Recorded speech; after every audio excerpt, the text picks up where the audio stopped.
मेरे बेटे को मारते रहे मेरी आंखों के सामने। मैं बहुत बेबस थी, नहीं कुछ कर सकती थी। मेरे सामने मेरे बच्चे को बाल्टी में उल्टा किया हुआ था, कपड़े नहीं थे उसके ऊपर, नंगा किया हुआ था। उस वक्त मेरा दिल फट रहा था, लेकिन मैं एक मजबूर माँ थी, नहीं कुछ कर सकती थी।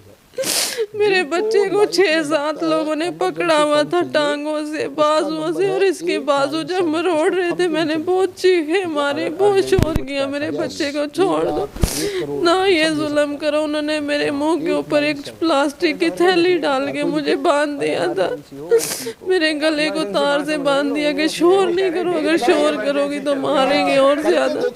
फिर उन्होंने हमें कहा कि एसी चला दो जी, इनके बच्चे को जरा ज्यादा सर्दी लगे और ये औरत फिर हम लोग कहते हैं वो बयान दे। जब कुछ किया नहीं तो कैसे झूठ बोलती। मेरा बेटा कहता मम्मा मैं मर जाऊं बेशक, लेकिन तूने नहीं, गलत बयान नहीं करनी। नाज़रीन, मसीह यीशु के खूबसूरत नाम में आप सबकी सलामती हो। आप देख रहे हैं जलाल टीवी में, आपका मेज़बान खुरम से।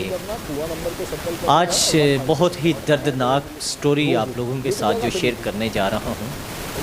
इंसान होने के नाते आज मेरा दिल जो है वो खून के आंसू रो रहा है, क्योंकि अब ज़मीन पर वो खुदा आ गए हैं जो इंसानियत को ख़त्म कर रहे हैं। कुछ तस्वीरें जो सोशल मीडिया के ऊपर आप लोगों ने देखी कि ये भाई सरवर मसीह इस वक्त जो हमारे साथ मौजूद हैं, बेरहमी के साथ इन्हें किस तरह से एक रिटायर्ड कर्नल ने जो है वो मारा। उनकी मिसेस भी मेरे साथ मौजूद हैं। आज मैं इन्हीं के घराने में मौजूद हूँ और इनकी गमज़दा स्टोरी को तमाम तर मामलात हैं, क्या वजह हुई, क्यों इनके ऊपर तशद्दुद किया गया, क्यों बेरहमी के साथ इन्हें मारा गया, इन्हीं की ज़ुबानी। जी बाजी सलाम।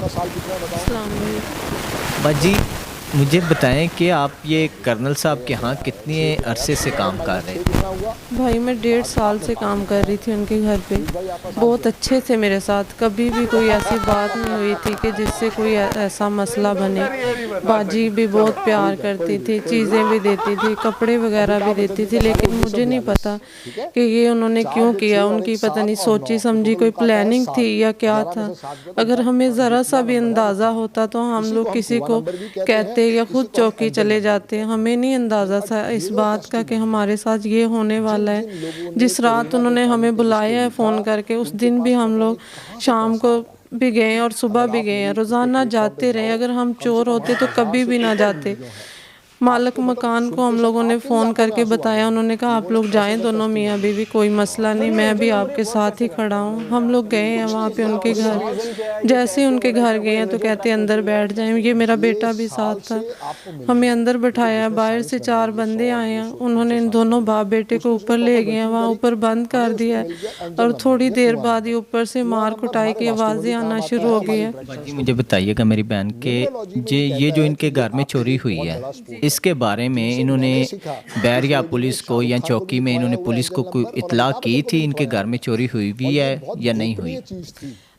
ये तो खुदा जानता है कि चोरी हुई है या नहीं, लेकिन इनकी बातों से उस वक्त भी मुझे नहीं लगता था कि नहीं हुई, क्योंकि ना तो इन्होंने हमें कुछ दिखाया कि कोई दरवाज़ा टूटा है, कोई खिड़की टूटी है, कुछ बिखरा पड़ा है। ना किसी मुलाजम को इन्होंने बताया और ना ही किसी पुलिस में बताया, ना बैरिया वालों को कुछ कहा है। ये कहते थे घर से बाहर बात नहीं निकलनी चाहिए, हमारी बदनामी बहुत हो जाएगी। तुम्हें पता है ना कि घर से बाहर नाम निकले तो बदनामी होती। मुझे नहीं ये चीज़ उनकी समझ आई कि वो ऐसा क्यों कहते थे। फिर उन्होंने हमें बुलाया ऊपर, जब मार रहे थे तब भी मैंने उन्हें कहा, बाजी से भी कहा है कि बाजी ये जुल्म ना करें, हमें चौकी ले जाएं, लेकिन वो कहते थे चौकी नहीं लेके जाएंगे, हम खुद पूछेंगे।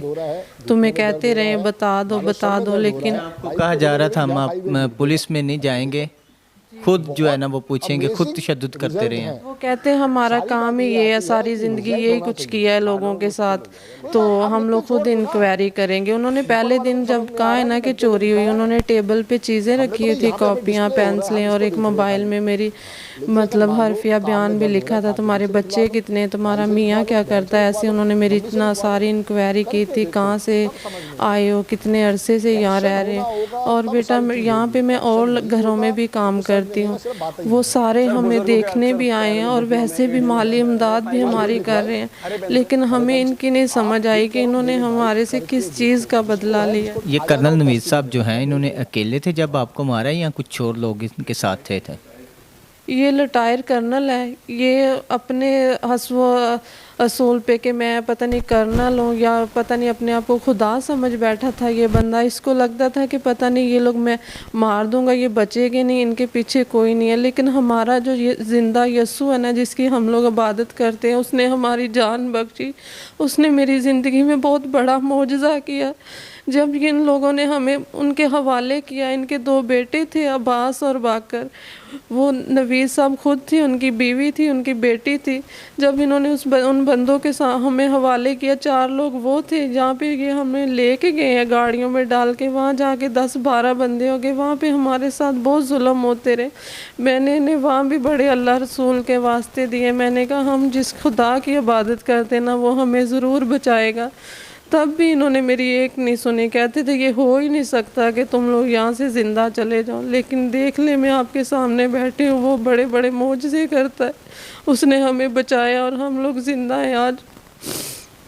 आपके बेटे को भी मारते हैं? जी, मेरे बेटे को मारते रहे मेरी आंखों के सामने। मैं बहुत बेबस थी, नहीं कुछ कर सकती थी। मेरे सामने मेरे बच्चे को बाल्टी में उल्टा किया हुआ था, कपड़े नहीं थे उसके ऊपर, नंगा किया हुआ था।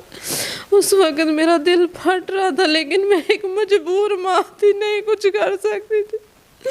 मेरे बच्चे को 6-7 लोगों ने पकड़ा हुआ था, टांगों से, बाजुओं से, और इसके बाजू जब मरोड़ रहे थे, मैंने बहुत चीखे मारे, बहुत शोर किया, मेरे बच्चे को छोड़ दो ना, ये जुल्म करो। उन्होंने मेरे मुंह के ऊपर एक प्लास्टिक की थैली डाल के मुझे बांध दिया था, मेरे गले को तार से बांध दिया कि शोर नहीं करो, अगर शोर करोगी तो मारेंगे और ज़्यादा। फिर उन्होंने हमें कहा कि एसी चला दो जी, इनके बच्चे को ज़रा ज़्यादा सर्दी लगे और ये औरत फिर हम लोग कहते हैं वो बयान दें। जब कुछ किया नहीं तो कैसे झूठ बोलती। मेरा बेटा कहता मम्मा मैं मर जाऊँ बेशक, लेकिन तूने नहीं, गलत बयान नहीं करनी। हम लोग पूरी रात तशद्दुद बर्दाश्त करते रहे, उनकी अजियत बर्दाश्त करते रहे, लेकिन फिर भी मैंने झूठ नहीं बोला। मैंने कहा नहीं, हमारा खुदा हमें बचाएगा। लेकिन उसने हमारे साथ वादा किया था कि तुम सच्चे हो तो मैं तुम्हें बचाऊंगा। उसने हमें बचाया और आज देख लें आपके सामने।